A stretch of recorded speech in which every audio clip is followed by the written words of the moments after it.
dito ko lang yun nilagay eh. Biglang nawala. Nakakainis talaga. Atina! Atina! Pumunta ka nga rito! Ma?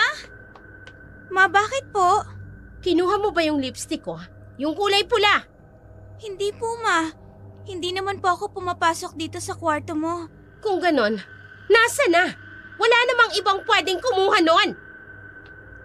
Ate, tingnan mo. Ang ganda ng kulay. Pulang-pula. Yuri? Walang hiya ka, Yuri. Ikaw pala ang kumuha ng lipstick ko? Puisit kang bata ka. Halika nga rito. Mama, malilintikan ka sa akin. Mama, wag po. Wag niyo po akong papaluin. Ma, wag po. Bitawan niyo po si Yuri, Tumahimik ka, Athena. Isa ka pang walang pakinabang. Ma, ang sakit po. Talagang masasaktan kayong parehong magkapatid. Halika dito, Yuri. Halika! Mama, wag po. Sorry na po. Hindi ko na po ulitin.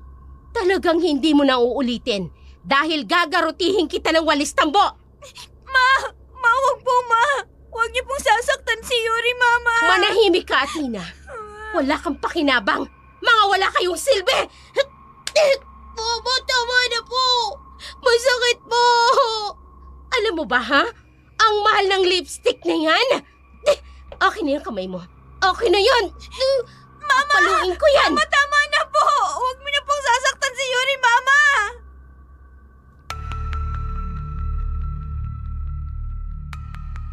Sa laulang ina, ganon ang turing sa mga inang walang pakialam sa sarili nilang pamilya. Mga babaeng bastos, walang modo at walang puso. Isa na roon si Meredith. Hindi na mahalaga sa kanya ang pag-iyak ng kanyang mga anak, lalo na ng panganay niyang si Athena, na palaging umaasa ng kaunting lambing o kahit isang haplos ng ina. Ngunit imbis na yakap, galit at mura ang ibinibigay ni Meredith. Matapos niyang hatawin ng ilang ulit ng walis tambo si Yuri, iniwan niya ang magkapatid na luhaan sa kanilang maliit na bahay. Walang lingon-lingon, dumiretso siya sa inuman kung saan naghihintay ang kanyang mga barkada. Doon niya mas piniling malunod sa alak kesa sa sariling responsibilidad. Hindi ka pa ba uuwi, Meredith? Malalim ng gabi ah. Kago. Anong malalim ng gabi? Madaling araw na nga, oh. Anong oras na ba? Kailangan ko na rin umuwi. Baka hinahanap na ako ng asawa ko eh. Under desire ka talaga ng asawa mo, ano? Ako? Under desire? Di uwi. Gusto ko lang umuwi kasi may trabaho pa ako bukas. At isa pa, ayoko ng away. Masakit sa ulo. Ay, dito ka na muna. Total, tayo rin namang dalawang naiwan dito sa kubo. Umalis na yung mga kainuman natin. Ano namang gagawin natin eh? Wala namang natirang alak. Ubos na. Ronald, hindi mo ba ako type? Hoy! Nagbibiro ka ba? Pinsan ko si Carmelo. Mayos ka! Wala naman si Carmelo eh. Tsaka, hindi niya naman malalaman kung sakali. Eh, lasing ka, Meredith. Lasing ka lang. Sige. Alis na ako. Baka hinahanap na ako ni Diana. Sandali. Huwag ka na munang umalis. Alam ko naman nagtitimpi ka lang eh. Sige. Sige. Naamin ko. Maganda ka. Sexy. Nakakaakit. Ayun naman pala eh. Ronald, matagal na kitang gusto. Kaya nga ako palaging sumasama sa grupo eh. Para lang mapalapit sa'yo. Pero, Meredith, pinsan ko asawa Wala mo. naman siyang malalaman. Sisiguraduhin din natin na hindi malalaman ni Diana ang relasyon natin kung sakali. Sige. Type din naman kita eh. Mhm. Ang swerte ni Carmelo sa'yo. parang dalaga pa rin. Sabi ko ni, mimigay ko rin. Ranon. Sa ilalim ng malamlam na sinag ng buwan, naganap ang isang makamundong kasalanan. Ang simpleng balak ni Ronald na makauwi sa kanyang asawa ay nauwi sa mainit at makasalanang yakap ni Meredith. Isang sandaling ligaya na walang konsiderasyon sa iba. Kinaumagahan, mga 5:00 pa lang ng umaga, saka pa lamang nakauwi si Meredith sa kanilang bahay. Tila walang pakialam sa gabi ng kalupitan at pagkakasala. Dito niya naabutan ng kanyang 2 anak, tahimik na nagtitimpla ng malabnaw na kape. Nilagyan na lamang ni Athena ng tubig ang garapon ng kape para kahit papaano'y may mainom sila ni Yuri. Mano po, Mama? Mano rin po, Mama. Ay, huwag nga kayong magmano sa akin. Pinagmumukha niyo akong matanda. Sorry po. Oh, bakit ganyan ang itsura niyo? Parang lanta na kayo, Wala po kasi kaming kinain na hapunan kagabi, Mama. Gutom na po kami ni Yuri. Wala na po tayong bigas, Mama. Sinubukan naman po ni ate na mangutang kay Aling Lourdes pero hindi po kami pinautang. Sinubukan mong mangutang, Athena. Abay, ang kapal naman ng mukha mo. At sino magbabayad? Ako. Hoy! Kung wala kayong makain, wala akong pakialam. Umalis nga kayo sa dinaraanan ko. Pinapainit nyo na naman ang ulo ko. Pero, Mama, wala pa po bang padala si Papa? Ma, kahit 20 lang po sana. Makabili lang po ako ng tinapay. Gutom na talaga Sabi kami, ng tumahimik ka eh! Isang salita pang marinig ko mula sa'yo, Athena. Sinasabi ko sa'yo, puputok yung nguso mo. Huwag niyo ako istorbohin. Matutulog ako. Masakit ang ulo ko. Paano na tayo, ate? Gutom na ako. Ubusin mo na yung latak ng kape mo. Maghahanap ako ng paraan para makakain tayo, Yuri. Kung narito lang sana si Papa, sana hindi tayo nagugutom. Wala si Papa, Yuri. Kaya wala tayong maasahan. Dahil kinukuha lahat ni Mama mga padala ni Papa.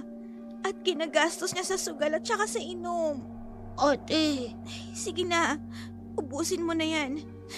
Aalis muna ako saglit. Maghahanap ako ng makakain natin. bumalik ka kaagad, ate, ha? Oo, babalik din ako agad.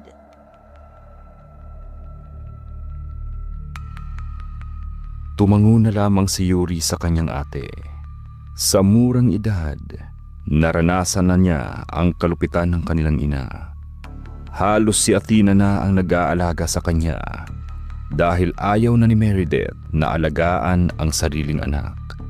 Minsan pa'y pinahinto siya ni Meredith sa pag-aaral upang bantayan si Yuri. Isang pasaning hindi pinili ngunit kailangan niyang tiisin.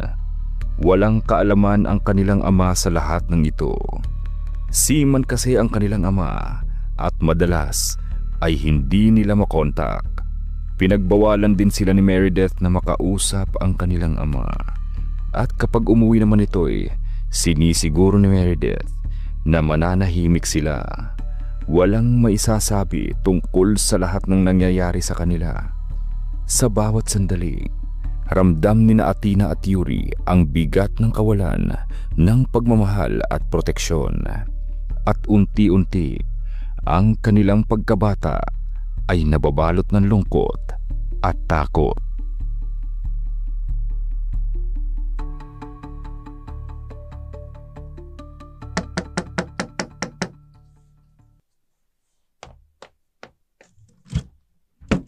Oh, Athena, anong ginagawa mo dito?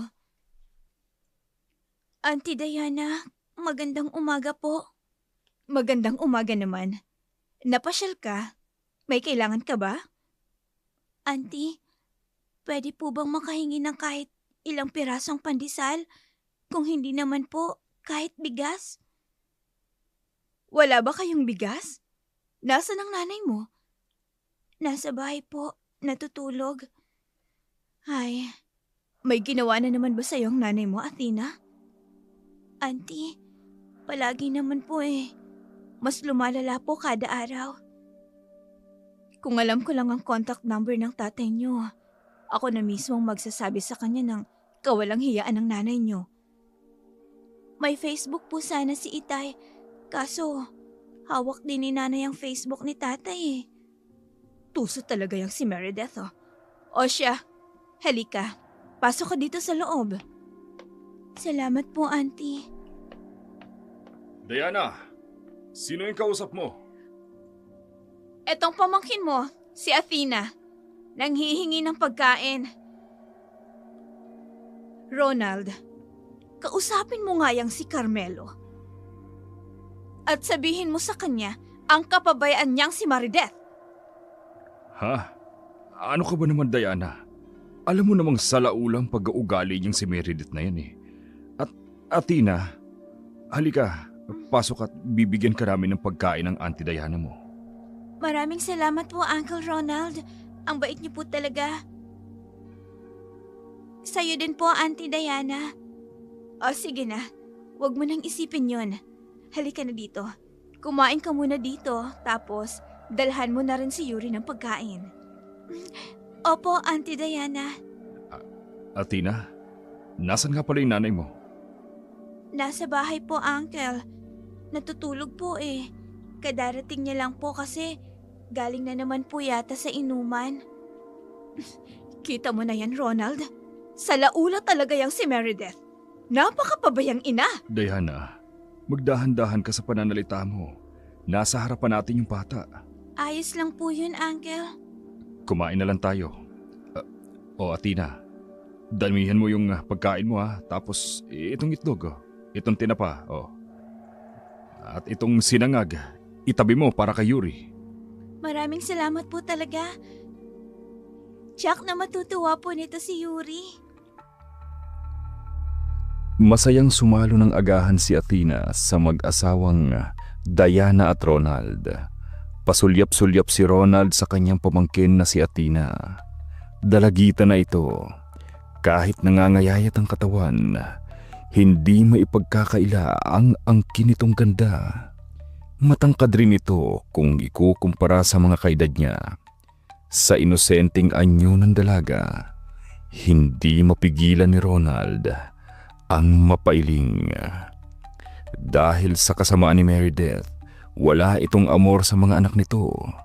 Pera lang ni Carmelo ang habol ng babae. Gustuhin man niyang sabihin sa kanyang pinsan ang kawalang hiyaan ni Meredith. Pinagbantaan siya ni Meredith.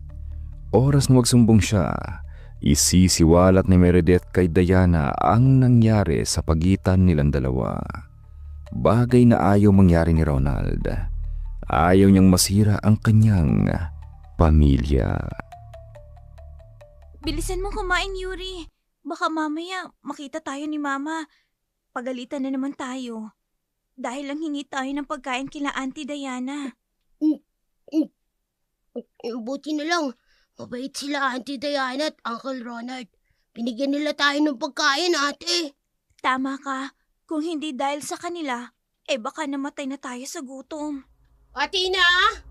Yuri! Naku, gising na si Nanay Yuri. Ubusin mo na yung pagkain, bilis. Opo, ate. Nasaan ba kayong dalawa? Athena! Ma? Bakit po? Narito ka lang pala. Bakit ang tagal mong sumagot? Pasensya na po, Ma. Hindi ko po kagad narinig ang boses mo. Anong hindi mo narinig? Halos maputol na ang litid ko sa liig kakatawag sa'yo. Sorry po, Mama. Bakit walang sinaing? Gutom na ako. Bakit walang pagkain? Kasi wala po tayong bigas. Di ho ba sinabi ko po sa inyo kanina? Sinisisi mo ba ako? Hindi naman po, Mama. Alika nga rin. Ma! Alika! Aray ko po! Nasasaktan Makinig ka sa akin, Athena, ha? Pumunta ka sa tindahan. Mangutang ka doon ng bigas at ng ulam. Bilisan mo yung kilos mo! Pero ma, ayaw po ni Aling Lourdes magpautang. Peste! Talagang swapang yung Lourdes na yan eh. O siya, hetong pera. Ibili mo yan ng bigas at ulam. Bilisan mo! Dahil pagbalik mo, magluluto ka pa! Opo, Mama. Nasaan pala si Yuri? Nasa labas po. Yuri! Halika nga rito! Masayin mo ang likod ko! Yuri! Opo, Mama! Nariyan na po! Pinahid na lamang ni Athena ang mga luhang tumutulo sa kanyang mga mata. Bago niya tinapunan ng tingin ang nagmamadaling si Yuri na papasok ng bahay. Kita niya ang takot sa mga mata nito.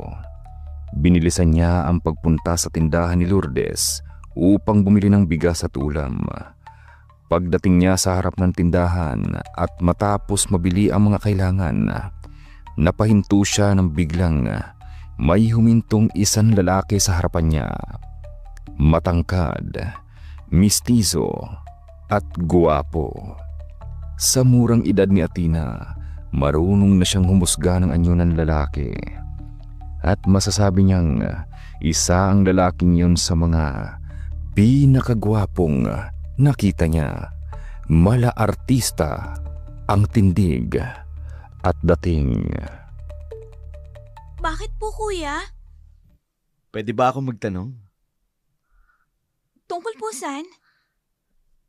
Gusto ko sanang magtanong sa'yo kung may alam kang paupahan dito sa inyo. By the way, ako si Alvaro. Sir Alvaro. Meron po, dun po sa kapitbahay namin, kila Aling Simang. Pwede mo ba akong samahan? Oo naman po, sabay ka na lang po sa akin. Pauwi na rin po ako eh. Salamat. Ano nga palang pangalan mo? Athena po. Hindi na kumibo si Athena at nagpatuloy sa paglalakad. Hindi naman siya natakot na samahan ang estranghero. Dahil malapit lang naman ang bahay nila si Mang, halos bakod lang ang pagitan ng bahay nila. Pagkarating nila sa harap ng tarangkahan nila si Mang, agad niyang tinawag ang matandang may-ari at sinabing may nais umupa sa kanila. Natuwa naman ang matanda at nagpasalamat sa kanya. Matapos nyon ay nagpaalam na si Athena kay Alvaro, saka pumasok sa kanilang sariling tarangkahan. Ngunit hindi pa man niya tuluyang naisara ang gate, ay agad siyang hinablot ng kanyang ina. Ma, bakit po? Sino yung nakita kong kasama mo, ha? Si Kuya Alvaro ho. Alvaro. Ngayon ko lang siya nakita dito sa atin. At anong ginagawa niya dyan kina si Mang? Kamag-anak ba yan ni si Mang? Hindi po, Mama. Mangungupahan po siya. Talaga? Mukhang magtatagal siya dito sa atin. Base sa mga dala niyang gamit. Sige ho, Ma. Magsasaing na po ako. Mabuti pa nga. Bilisan mo ang pagluluto mo dahil nagugutom na talaga ako. Opo, Mama. Gwapo itong si Alvaro, ha? Ang ganda ng tindig. Matipuno, moreno, matangkad. At ang lalaki ng kanyang mga braso. Maugat din ang kanyang mga kamay. Ay, grabe. Ang talas ng mga mata ko. Basta gwapo talaga. Ay. Bago tuluyang pumasok sa bahay, napansin ni Athena ang kakaibang ngiti ng kanyang ina habang nakatanaw sa bahay ni si Mang. Ipinagkibit-balikat na lamang niya yun bago nagpatuloy upang magluto ng pagkain. Samantala, matapos kumain si Meredith ay agad itong naganda upang umalis. Suot ang hapit at sexing damit at matingkad ang make-up. Lumabas siya ng kwarto na wari walang pakialam kahit nakatingin sa kanya ang sariling mga anak. No, bakit ganyan kayo makatingin sa akin? May problema ba? Wala po, Mama. Aalis ako. Huwag niyo akong hanapin. Kung gusto niyong kumain, abay pagtiisan niyo yung toyo at tirang kanin. Mama. Oh, huwag mo kong artihan, Yuri. Kung ayaw mong itapon ko yung mga tuyo na yan at wala kayong makain ng ate mo. Yuri, huwag ka nang umimik. Yan. Tama yan, Athena. Pagsabihan mo yung kapatid mo. Puro kaartihan ang alam nyo. Wala naman kayong silbi, wala naman kayong ambag. Alis na ako. Wag na wag kayong lalabas ng bahay. Opo, Mama. Ate, bakit ganun si Mama? Ang sama-sama ng ugali niya. Hindi siya katulad ni Auntie Diana. Ang bait-bait niya sa mga pinsan natin. Iba-iba talaga siguro ang nanay, Yuri. Malas lang natin kasi si Mama ang naging ina natin.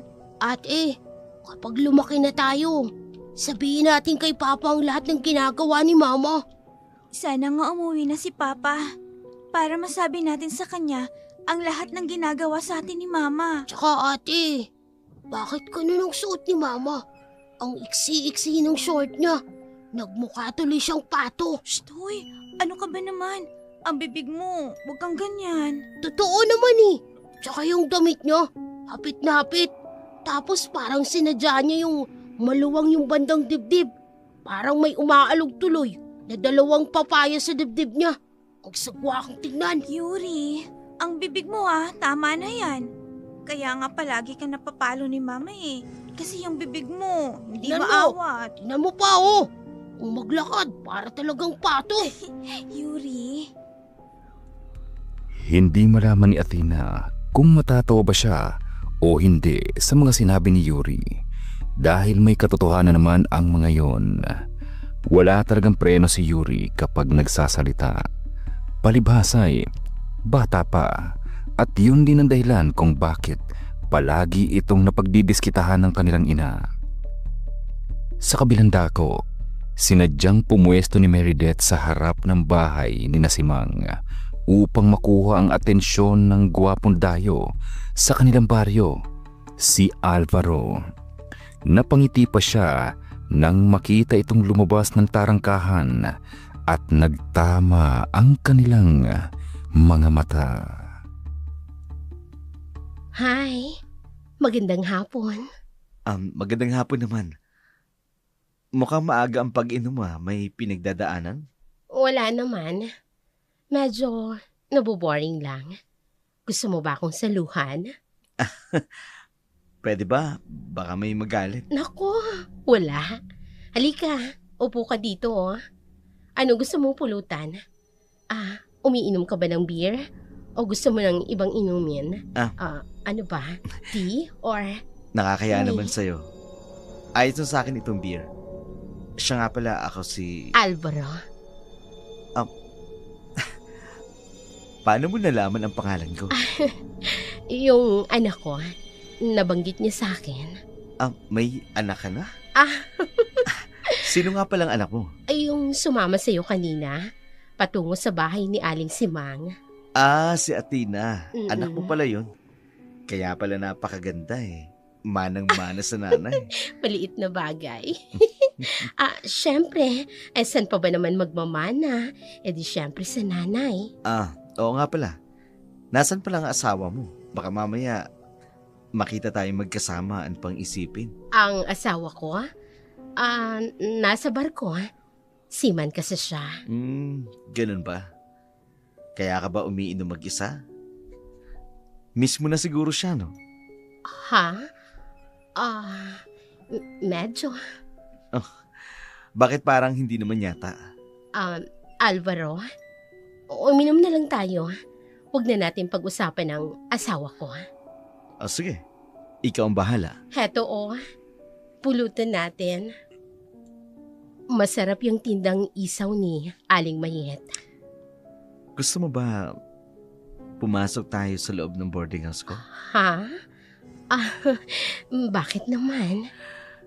Gusto ko kasing ipagluto ka ng pulutan. Talaga? Nako, napaka-sweet mo naman, Alvaro. Pero, sige, sasama ako sa'yo. Gusto ko kasing matikman ang luto mo. Kung ganun, tayo na. Sumama ka na sa akin. Sige. Tayo na. Sumama si Meredith kay Alvaro. Bit-bit ang mga alak at pulutang isaw.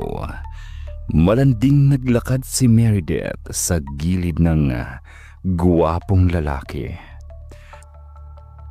Kumikembot-kembot pa ito na parang isang pato. Yun ang tagpong nakita ni Diana. Napataas naman ang kilay ng babae ang nagtanong kay Aling Mayet kung sino ang lalaking kasama ni Meredith. Kaagad namang sinabi ng matandang tindera kung sino si Alvaro. Sa huli ay umismid na lamang si Diana at napailing.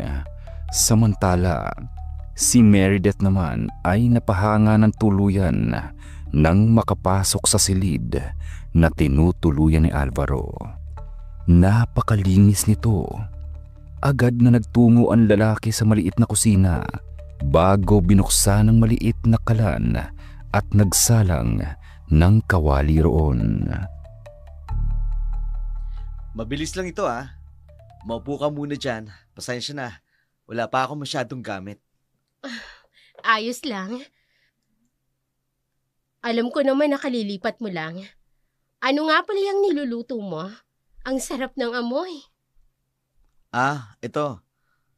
Tamarok ang tawag dito. Ano yon? Tamaro. Delay kasi ito sa lugar namin. Purong karne ng baka. Parang yung tinatawag na steak ng mayayaman. Oo, yun nga. Pero local style. Pero hindi nagpapahuli ang lasa nito. Masarap itong pulutan, lalo na dyan sa beer na dala mo. Alam mo, hindi ka lang gwapo. Mukhang magaling ka rin. Magluto. Salamat Kailangan ko lang kasi magluto dahil wala naman akong asawa na mag-aasikaso sa akin. Wala kang asawa? Kahit na jowa? Wala Oh. Eto ng tamarok, tigi-isa tayo. Tikman mo. Masarap yan. Sige, titikman ko. Gusto mo ba? Hiwain ko yan. Para naman, matikman mong hiwa ko. Halika, umpisahan na nating magtikiman. Sige. Akin na ang hiwa mo. Kung masarap ang hiwa mo. Tikman na natin itong Parang niluto nakakatuwa mo. kang kasama. Sandali. Akala ko na lang titikman ang sinasabi mo dyan Sandali lang, titikman ko itong karne. Masarap. Ang lambot. Napakalasa. Mukhang primera klaseng karne ng baka to, Sabi ko sa'yo magugustuhan mo yan. Hindi lang gusto. Gustong gusto. Bakit parang naninigas ka dyan? Hindi naman. Maganang kumain si Meredith kasama si Alvaro. Habang tumatagal ang gabi, patuloy silang uminom hanggang sa inabot na sila ng kalaliman ng gabi. Halata sa mga kilos ni Meredith ang kanyang mga pahaging, mga titig at ngiti na puno ng pang-aakit. Ngunit sa hindi maipaliwanag na dahilan, tila hindi tinatablan si Alvaro ng kanyang mga motibo. Doon nagsimulang mainis si Meredith. Lalo pa nang mapansin niyang tila humihilik na ang lalaki. Tanda ng pagkalasing o pagod.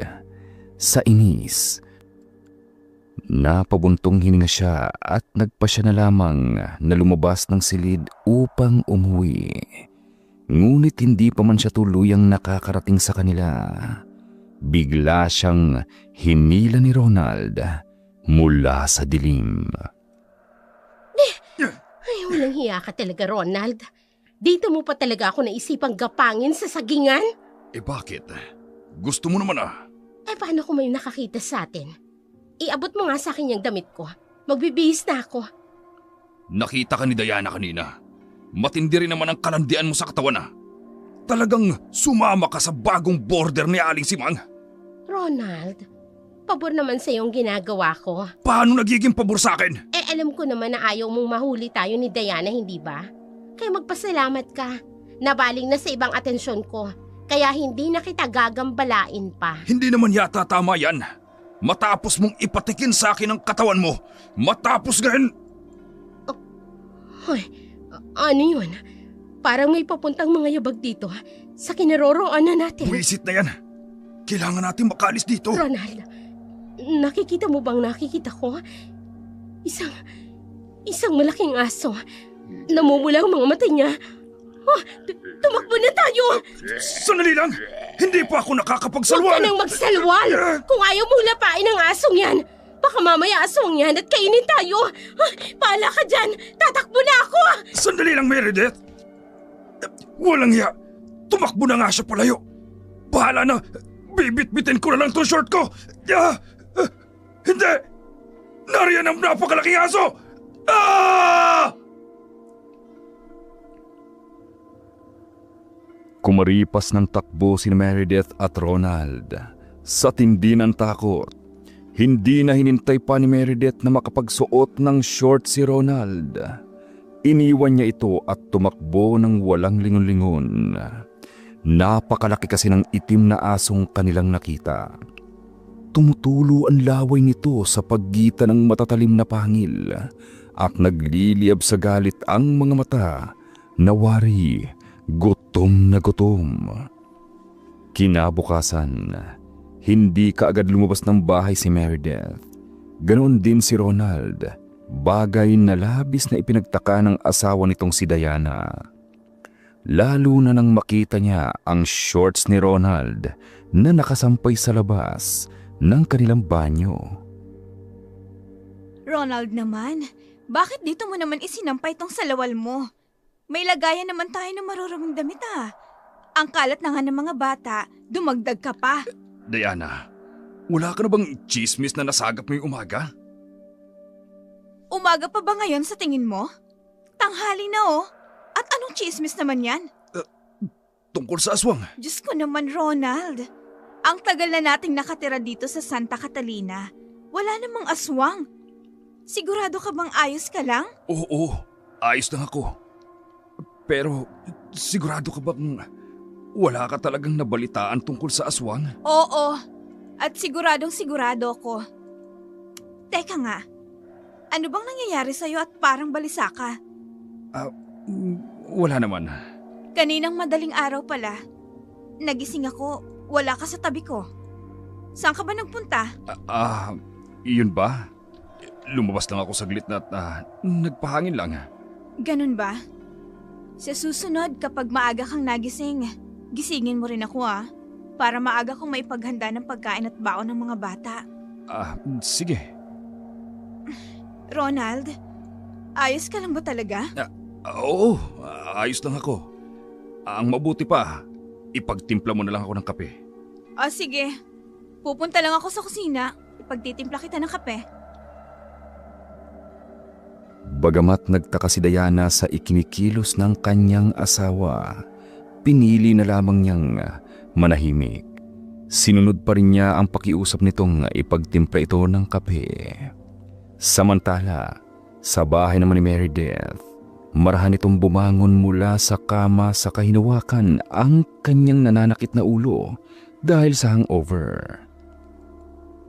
Padaskol siyang naglakad patungo sa kusina at agad hinanap si Athena. Lalo pa siyang nainis nang makita niyang tuyo ang ulam.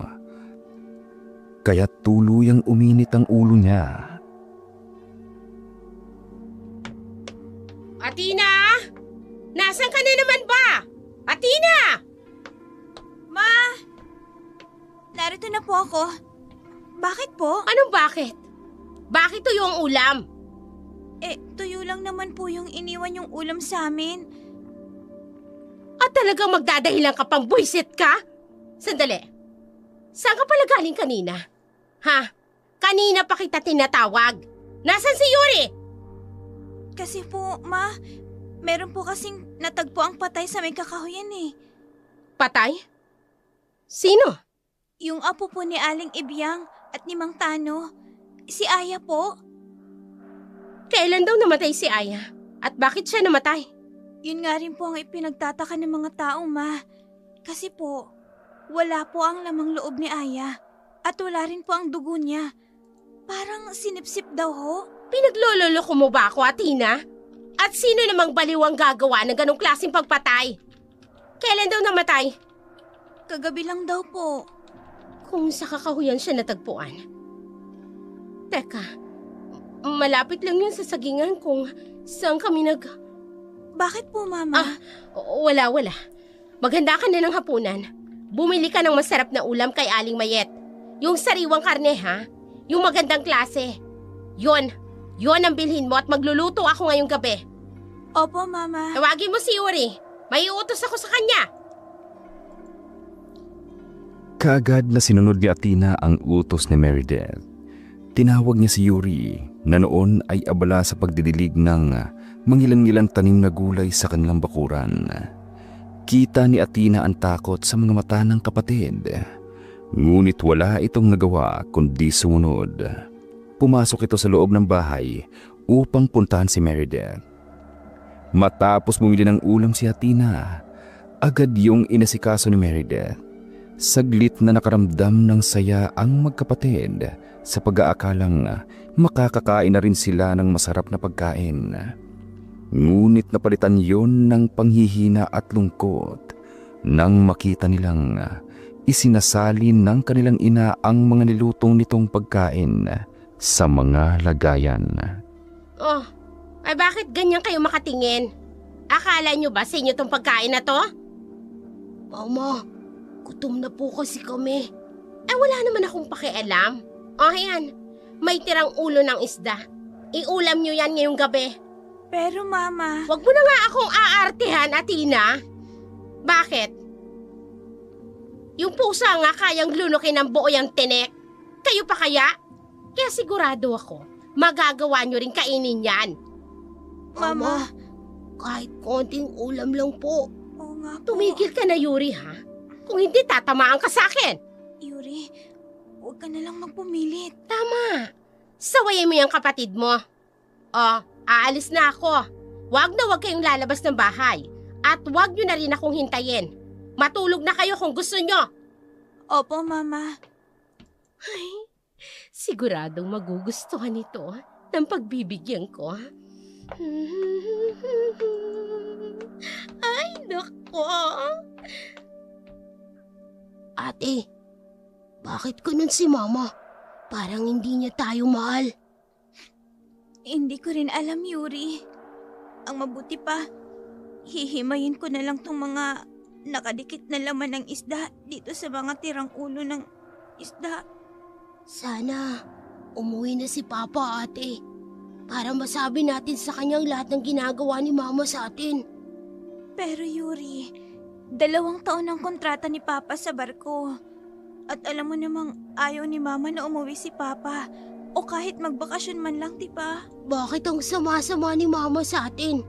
Samantalang yung mga kaklase ko, mahal na mahal sila ng mama nila. Palagi pa silang hinahatid sa school. Tapos pinupunasan pa yung likod nila kapag namamawis na sila. Katulad nga ng sinabi ko kanina, Yuri. Hindi ko alam.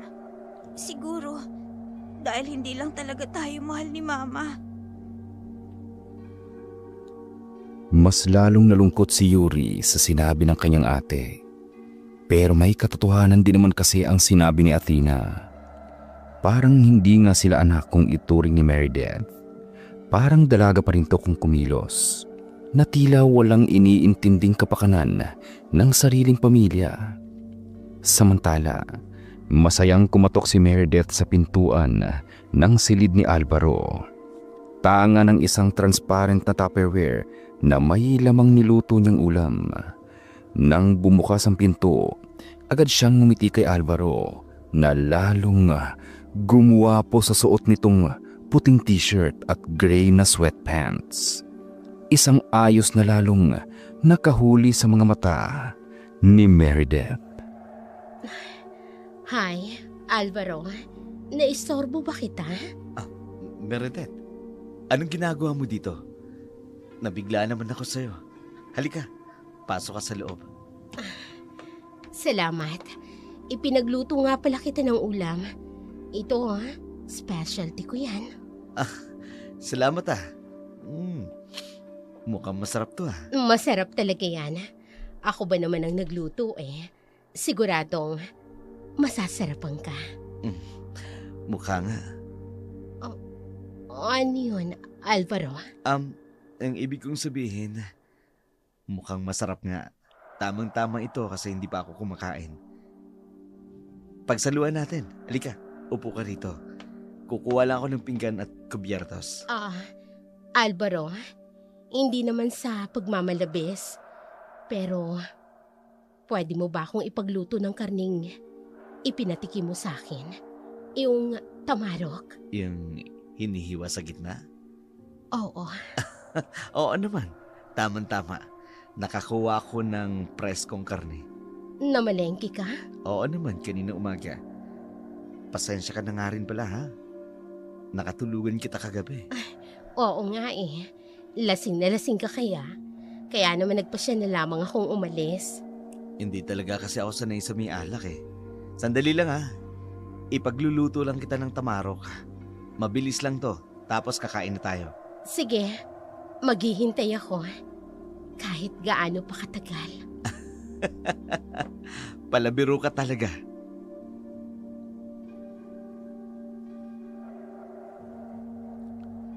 Malalagkit ang tingin ni Meredith sa guwapong lalaki habang ipinagluluto siya nito. Sa tuwing nagkakaroon ng pagkakataon, ngumingiti si Alvaro sa kanya. At tuwing lumilitaw ang malalalim nitong dimple sa pisngi, lalo siyang kinikilig. Matapos maluto ang karne, agad siyang pinagsilbihan ni Alvaro, bagay na lalong nagpapalalim ng pagkagusto ni Meredith sa binata. Pagkatapos nilang kumain, nagkwentuhan pa sila. Hindi hinayaan ni Meredith na matapos agad ang kanilang usapan upang mas matagal pa siya sa silid ni Alvaro.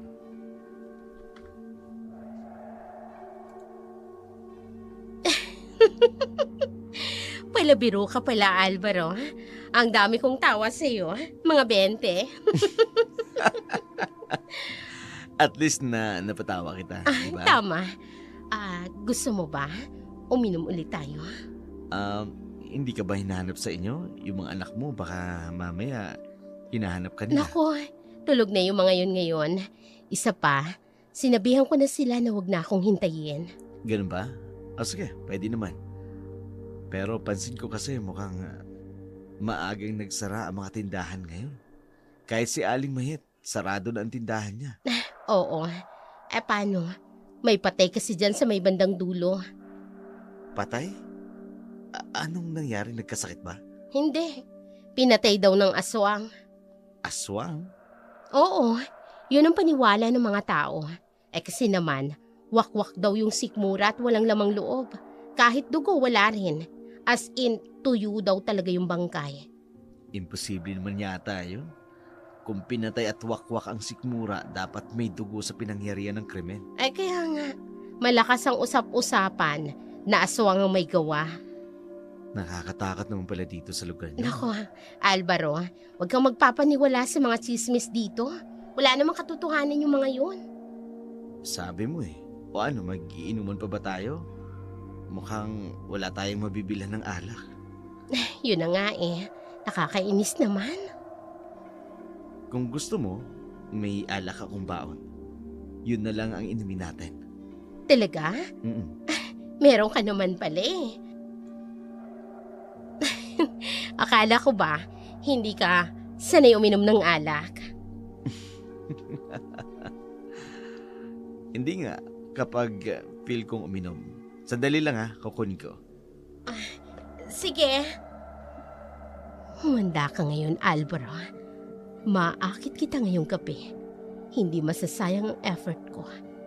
Sisiguraduhin ko na matitikman kita at magigising ako sa kama mo kinabukasan. Desidido si Meredith na maakit ang guwapong binata. Kaya sa buong durasyon ng inuman, sinigurado niyang malalasing si Alvaro. Nang makita niyang namumungay na ang mga mata nito, doon niya sinimulan ang kanyang pang-aakit. Labis ang tawa ni Meredith nang tuluyan na nga itong bumigay sa kanya. Buong magdamag niyang inakit si Alvaro. Sinisiguro niyang mahuhulog ito sa kanya, gaya ng nangyari noon sa kanyang bayaw na si Ronald. Kinabukasan, laking gulat ni Alvaro nang makita niyang magkatabi sila sa kanyang maliit na kama. Ngunit ngiti lamang ang isinukli sa kanya ni Meredith. Meredith, may nangyari sa atin kagabi? Oo, pareho naman nating in-enjoy. Kaya worth that naman. Paano pag nalaman to ng asawa mo? Wala naman dito ang asawa ko. At isa pa, sinisigurado ko naman na hindi siya uuwi. Ganun ba? Ibang klase ka din Hindi mo talaga ako tinigilan Kung gano'n, alam mo na inakit kita? Lalaki ako, Meredith. Walang matinong babae na may asawa ang dadayo sa bahay ng isang binatang lalaking katulad ko at maghahamon ng inuman. Kung gano'n naman pala, bakit hindi mo ako sinunggaban kaagad nung una? Sinigurado ko lang muna. Baka mamaya sabihin mo at ako. Ikaw ha? May itinatago ka rin palang kalandian. By the way, kailangan mo nang bumangon at umuwi sa inyo. May kailangan pa kasi akong puntahan. Ha? Saan naman? Basta, Pwede ba akong pumunta ulit dito mamaya? hindi na kailangan. Alvaro naman. Hindi na kailangan dahil ako nang pupunta sa bahay mo. Talaga? Hmm, Aasahan ko yan ha. Hihintayin kita mamaya. oo. Sige na. Umuwi ka na. Walang pagsidla ng tuwa si Meredith. Hindi niya pinansin ang mga taong galing sa lamay na mariin siyang tinitingnan pagkalabas niya ng bahay nila si Mang. Kung saan nangungupahan si Alvaro, dinig pa niya ang boses ni si Mang na nakikipag-usap sa mga tsismosang kagagaling lang din sa lamay. Sinabi nitong pangalawang beses na raw niyang nakita si Meredith na galing sa silid ni Alvaro.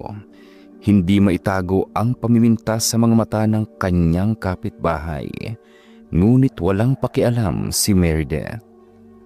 Pagkarating niya sa kanilang bahay, nadatnan niya sina Yuri at Athena na naglilinis ng bakuran. Agad niyang tinawag ang dalawa na kaagad namang lumapit sa kanya. May ipag-uutos po ba kayo, Mama? Meron. Gusto kong linisin yung maigi yung bahay, lalo na ang kwarto ko. At ikaw, Athena, magluto ka ng masarap na hapunan dahil may bisita akong darating. Sino pong bisitang darating, Ma? Huwag mo nang itanong kung sino. Sundin mo na lang ang pinag-uutos ko. Kaya sige na, magluto ka na. At ikaw, Yuri, lampasuhin mong mabuti ang seg ng silid ko. Opo, Mama. Oh, ano pang hinihintay niyong dalawa? May kilos na. Ang babagal Daig niyo pang pagong sa kupad. Bilisan mo na, Yuri, para hindi ka na masaktan pa. Opo, ate. Oh, ano pang pinagbubulungan niyo dyan na dalawa? Hindi ba talaga kayo kikilos kaagad? Kapag ako tuluyang nainis, pipilayan ko kayo. Ma, ano pong gusto niyong luto sa karne? Kaldereta. Hayan. Mamili ka ng kakailanganing sahog. Bilisan mo ang kilos mo, Athena, ha? Dapat yung masarap. Ayoko may masabing bisita ko. Opo, Mama. Nagmamadaling kumilos si Athena. Gustuhin man niyang tulungan si Yuri, hindi niya magawa dahil siguradong mas masasaktan lang ito kapag nahuli siyang tumutulong. Pagkatapos mabili ang lahat ng kakailanganin sa pagluluto, agad niyang inihanda ang kaldereta. Habang abala si Meredith sa paghahanda ng sarili, mabilis na kumuha si Athena ng baunan at nagsandok ng kalderetang niluto niya upang may makain sila ni Yuri. Kumuha rin siya ng kanin, saka mabilis na lumabas ng bahay. Pumunta siya sa kamalig at doon itinago ang pagkaing inumit niya mula sa ipinaluto ng ina sa kanya. Sakto namang narinig niya ang mga yabag na papalapit sa kusina. Ma, Oh, bakit pawisan ka? mainit po kasi, ma. Kumusta na yung niluluto mo? Luto na po ito, ma. Maghahain na po ba ako? Sige na, maghain ka na. At Athena, kapag may natirang ulam at kanin, ipakain mo sa aso nating si Bitoy. Opo, ma. Mukhang hindi ka yata nagmamakaawa na humingi ng pagkain ngayon. Hindi niyo rin naman po kami bibigyan ni Yuri, di po ba, ma? Tama ka. Hindi nga. Mabuti naman at alam mo na ngayon, Athena. Tama na sa inyo yung tuyo. Total wala naman kayong pakinabang. O sige na, maghain ka na at darating na ang bisita ko. Opo. Napabuntong hininga ng malalim si Athena bago tuluyan tumulo ang mga luha sa kanyang mga mata. Parang mga hayop silang ituring ng kanilang sariling ina. Kahit kailan, hindi nila naramdaman ang pagmamahal nito bilang isang ina. Makalipas ang ilang minuto dumating ang bisitang hinihintay ni Meredith. Nagulat si Athena nang makita kung sino yun. Si Alvaro, ang lalaking sinamahan niya noon kay Aling Simang. Kaagad na nagkatinginan sina Athena at Yuri nang makita kung paano ito asikasuhin ng kanilang ina. At nang tumingin sa kanila si Meredith, agad itong sumenyas na tila sinasabing umalis muna sila, na siya namang sinunod ng magkapatid. Ate, anong ginagawa natin dito sa kamalig? At saka, bakit may dala kang isang pitsil ng tubig? Yun ba yung magiging hapunan natin? Hindi. Halika. May ipapakita ko sa'yo. Ano yun, ate? Tada! Wow! May malaking baunang ka na puno ng kaldereta. At may kanin din. Oo. Inumit ko to kanina habang nagluluto ako. Dahil alam ko naman na hindi tayo pakakainin ni Mama. Salamat, ate. Bakit hindi natin to naisip noon? Sana may pagkain din tayo katulad ni Mama na masarap. Alam mo namang bilang ni Mama ang mga dilata at saka yung mga piraso ng manok at isda. Yung mga pinapaluto niya sa akin, hindi ba? Oo nga pala. Huwag na nating isipin yun. Isa ngayon, magpakabusog tayo para may lakas tayo hanggang kinabukasan, Yuri. Opo, ate.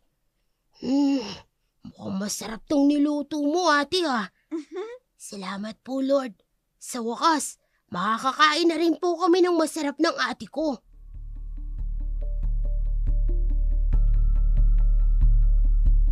Hindi alam ni Athena ang mararamdaman niya nang makita ang tuwa at galak sa mga mata ni Yuri. Halos maiyak siya nang makita kung paano mabilis na kinain ni Yuri ang kanin at kaldereta na parabang isang asong gala na gutom na gutom. Matapos nilang kumain, maingat nilang hinugasan ng ang mga baunan gamit ang tubig na dinala mula sa kamalig. Sinisiguradong walang bakas na maiiwan. Samantala, si Alvaro at Meredith naman ay masayang nag-uusap sa hapag. Napansin ni Alvaro na lahat ng tira nilang pagkain ay inilagay ni Meredith sa kainan ng kanilang aso.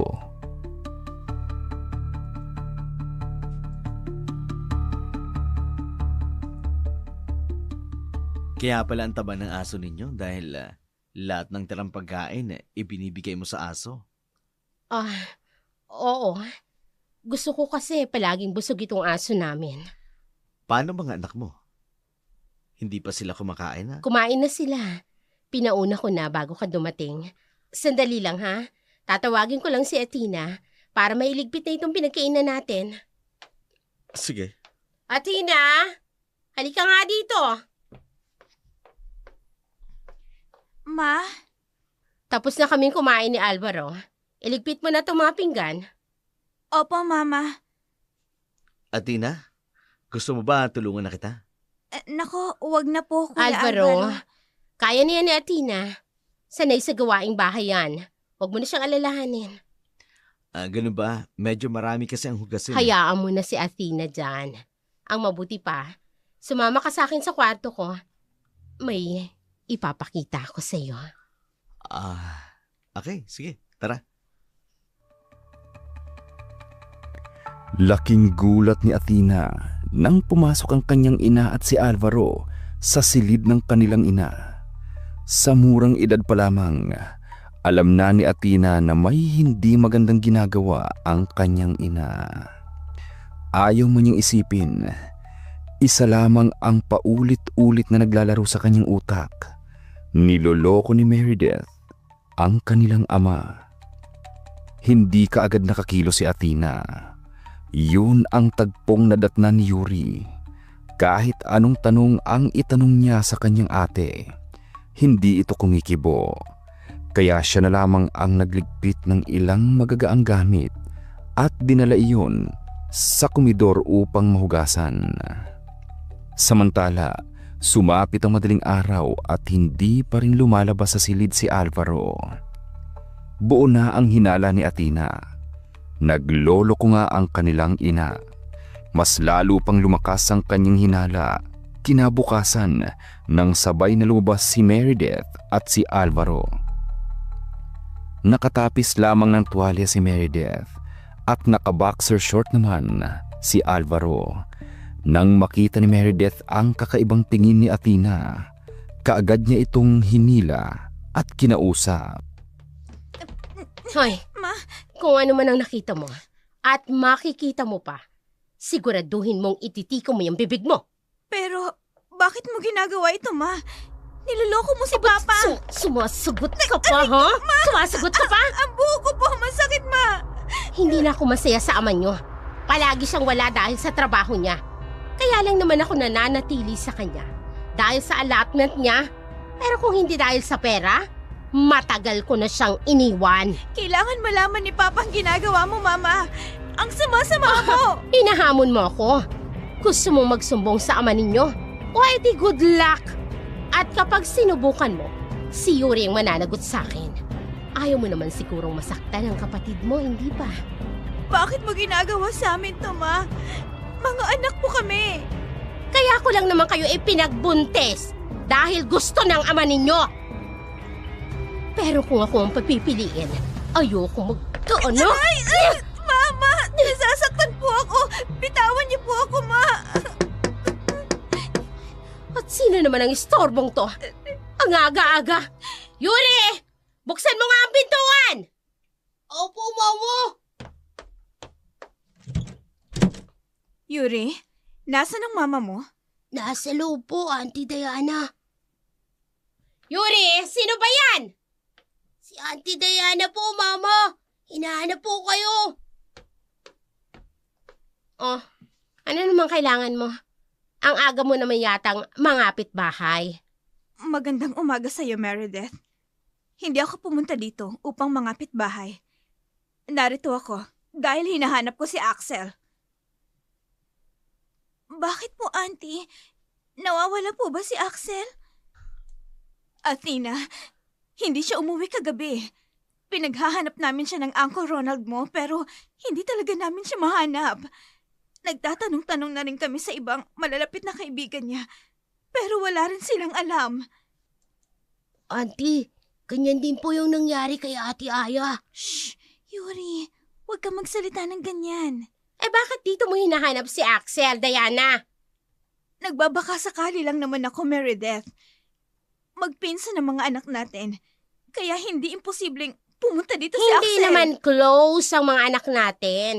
Kaya hindi pupunta dito yung anak mo. Dahil nilalayo mo ang mga anak mo. Kahit gustong-gusto naman nilang maging malapit sa isa't isa. Ako pa talagang pinapalabas mo masama? Bakit? Sino pa ba?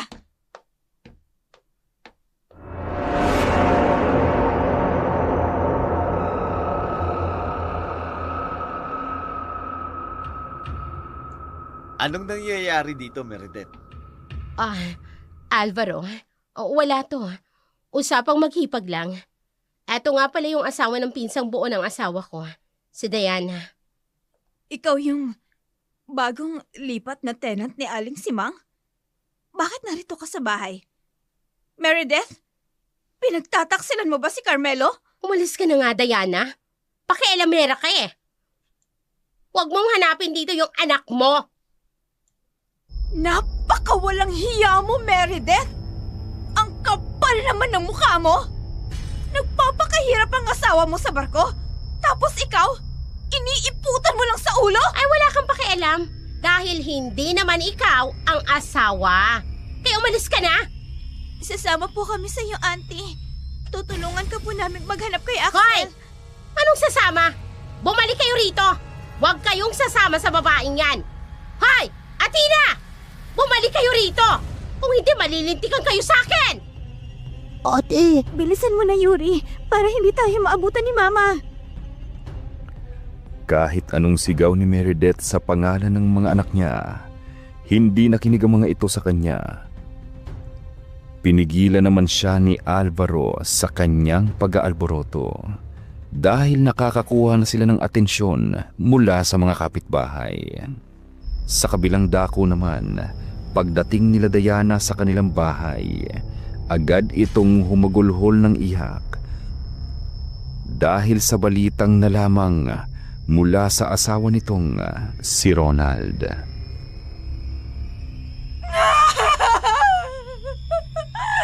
Mga hayop! Sinong may gawa nito sa anak ko? Sinong demonyong pumatay sa anak ko na ganito kabrutal? Anak ko, Axel! Patawarin mo kami! Sama tayo. Hindi ka man lang namin ay pagtanggol! Kung sino man ang may gawa sa'yo nito, sisiguraduhin namin mananagot!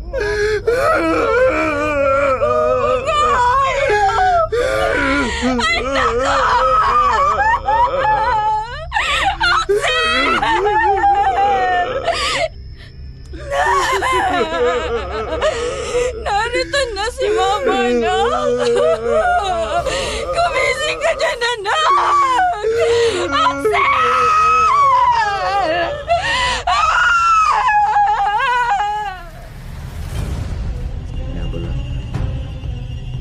Ate, sino kayang may gawa niya kay Ate Axel?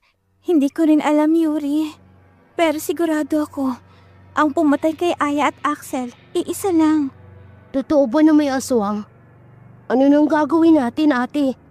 Paano kung tayo naman ang isunod ng aswang? Ayoko nang lumabas tuwing gabi. Huwag ka mag-alala, Yuri. Poprotektahan kita. Hindi kita pababayaan. Opo, ate. Mabilis na kumalat ang usap-usapan sa baryo ng Santa Catalina para itong isang panibagong virus na patuloy na lumalaganap. Tuwing sasapit ang dapit hapon, ay sinusundo na ng kani-kanilang mga magulang ang kanilang mga anak sa paaralan sa takot na muling sumalakay ang pinaniniwalaang aswang. Samantala, sa pilitang pinauwi ni Meredith sina Athena at Yuri. Pagdating ng magkapatid sa kanilang bahay, nadatnan nila roon si Alvaro. Base sa mga gamit na naroon, parang naglipat bahay na ito at mukhang doon na rin sa kanila titira. Pakiramdam ni Athena, parang babaliktad ang sikmura niya dahil sa kawalang hiyaan at kataksilan ng kanyang ina. Naputulan tayo ng tubig. Kaya ikaw, Yuri, mag-igib ka ng tubig sa poso. Gamitin mo yung galon na kaya mo lang para may pampaligo kami ni Alvaro. At ikaw naman, Athena, ikaw nang maglalaba at maglilinis sa buong bahay at magluluto. Maliwanag! Pero may pasok po ako. Problema ba yon? Eh di tumigil kayong magkapatid sa pag-aaral nyo. Mama, ayoko pong tumigil sa pag-aaral ko. Mas marunong pa kayo sa akin. Kapag sinabi ko na tumigil kayo sa pag-aaral, yun ang masusunod. Huwag kayong magmagaling. Dahil kung hindi, tatamaan kayo sa akin. Bernadette, ang ingay nyo naman dyan. Matutulog ako. Eto kasing mga let's...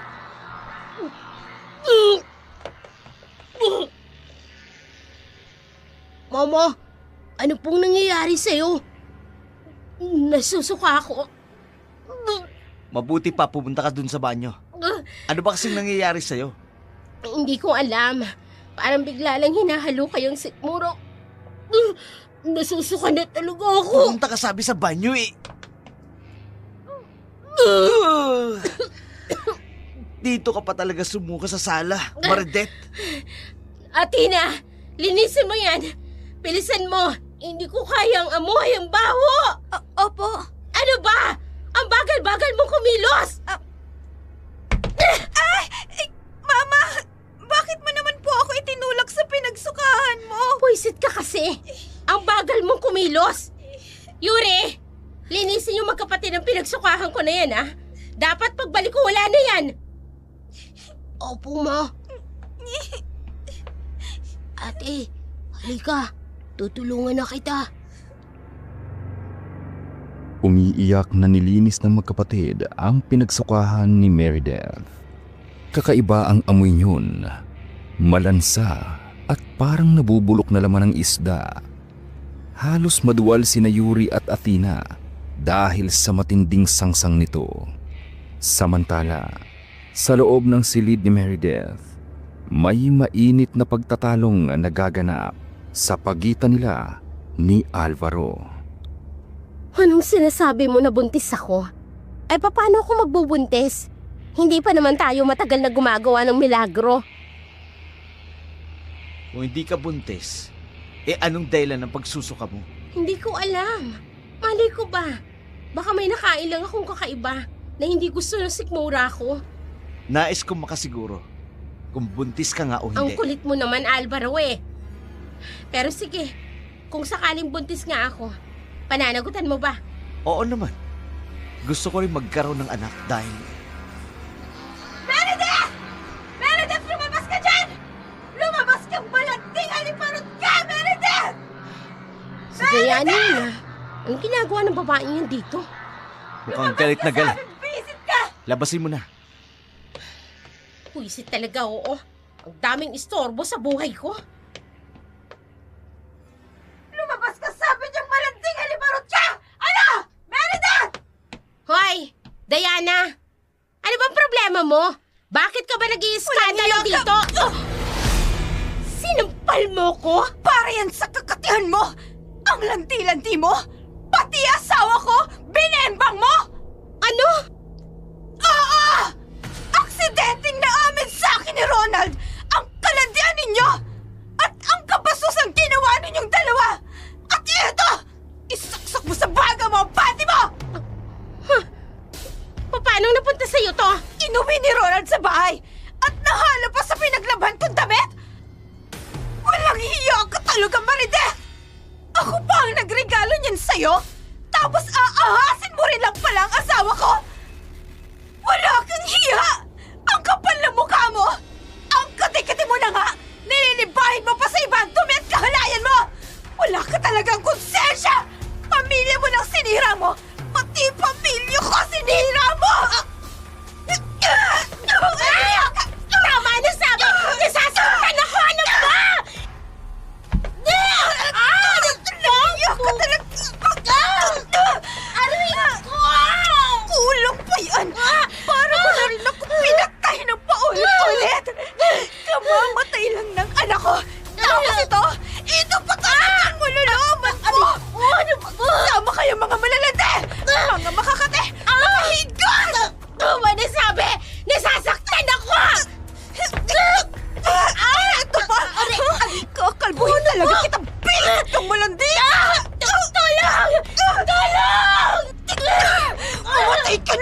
Tama na!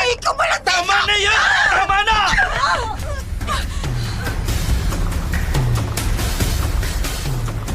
Dahil sa tindi ng tensyon, agad na nagsilabasan ng mga kapitbahay ni Meredith.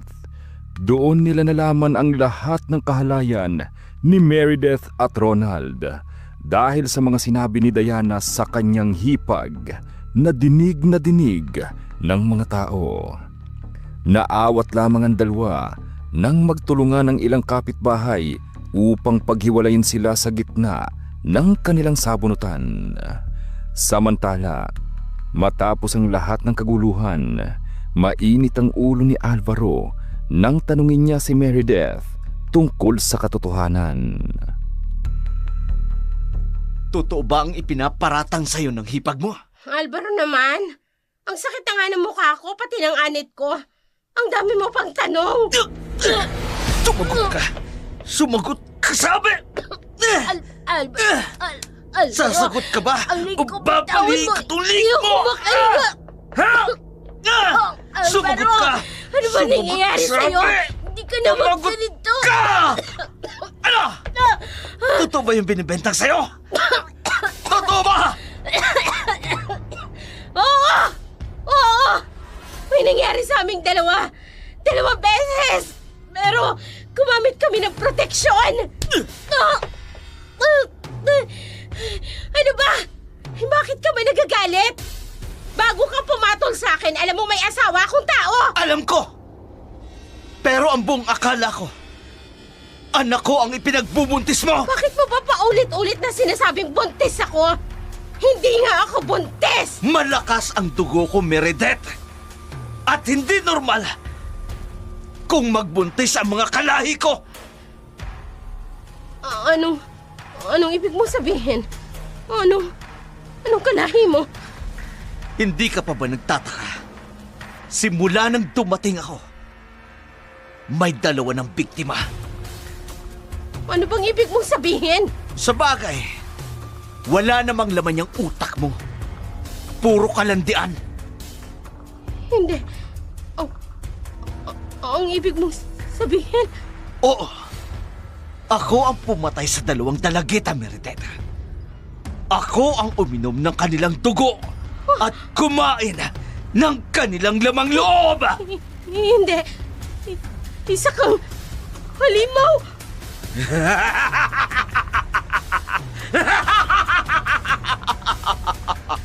Isa akong gabunang aswang, Meredith! Nagsisinungaling ka. Niloloko mo lang ako. Nagsasabi ako ng totoo. Gusto mong malaman ang sikreto ng kagwapuhan kong ito? Dahil yun sa dugo at lamang loob ng mga bata at berhen na babae. Lumayo ka sa akin. Huwag ka lalapit. Halimaw ka. Huwag ka lumapit. Bakit ka natatakot? Nung una gustong-gusto mo ko, di ba? Inakit mo pa nga ako. Hindi lang parang asong ulol na sunod-sunuran sa akin, di ba? Dahil ang buong akala ko, hindi ka demonyo. Hindi ako demonyo. Aswang lang ako. Pero hindi ako demonyo. Mamaya, kabilugan na ng buwan, Teta. At ang anak mong si Athena, siya ang aking gagawing reyna! Hindi! Huwag si Athena! Huwag agad ako! Oh, bakit mo siya tinatawag na anak? Ang isang salaulang inang katulad mo, wala kang karapatang tawagin siyang anak, Meredith. Patayin mo na lang ako. Huwag mo lang sasaktan ng anak ko. Huwag mo siyang itulad sa mga pinatay mo! Hindi nga! Dahil palalakayin ko siya. At kapag nasa tamang edad na siya, gagawin ko siyang reyna! Hindi! Hindi mo magagawa yan sa anak ko! Oo! Demonyo ka! Demonyo!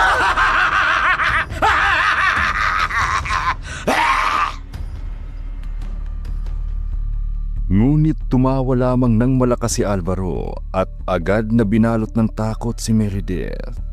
Hindi niya akalain na ang lalaking kinahuhumalingan niya ay isa palang aswang.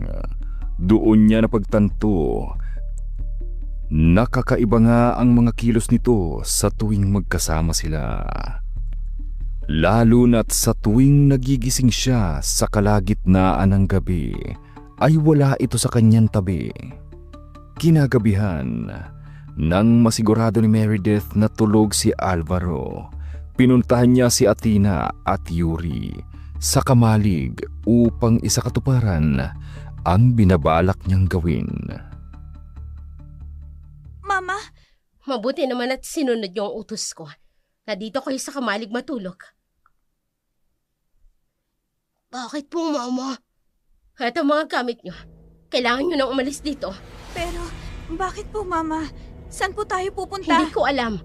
Basta kailangan nating umalis dito. Tayo na. Bilisan niyo ang kilos. Opo, Mama. At saan kayo pupunta? Kuya Alvaro, bakit ganyan ang itsura mo? Huwag kang lumapit sa amin. Athena, Yuri, isang aswang si Alvaro.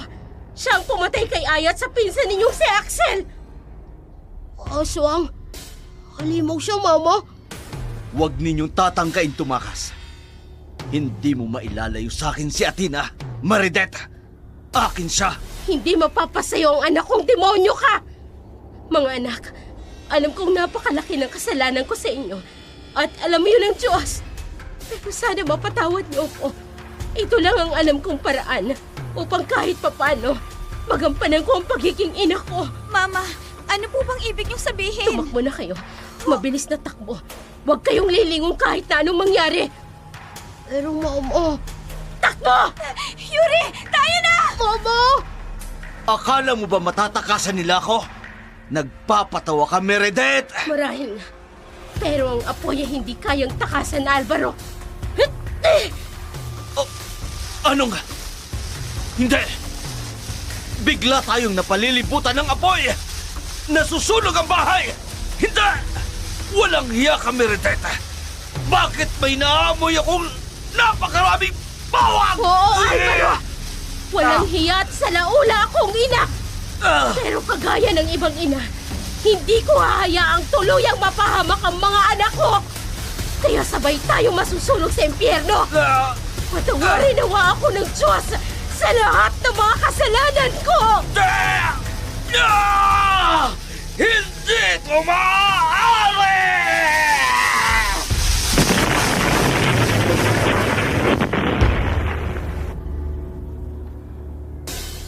Dinig ng magkapatid ang pagsabog na nagmula sa kanilang bahay.